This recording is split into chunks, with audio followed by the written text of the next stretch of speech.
गौरीशंकर रुद्राक्ष जे आहेत ते चिकटवून दिले जातात.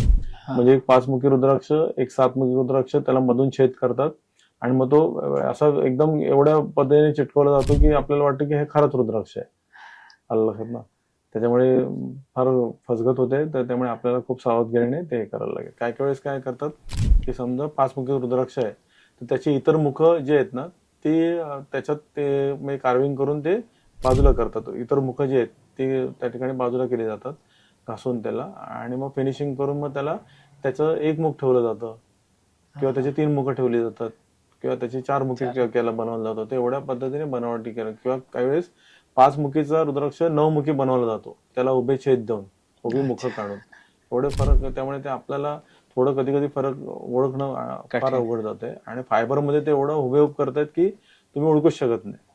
एवढ्या पद्धतीने त्याला हे केलं जाते असं आहे. आणि ते रुद्राक्ष अक्षरशः 10-10, 15-15, 20-20 हजारला पण विकले जात आहेत. हे असे खोटे रुद्राक्ष ज्याची किंमत ₹5 पण नाहीये. त्यामुळे नक्की फसगतीपासून आपल्याला सावध राहायला पाहिजे ना. नक्कीच.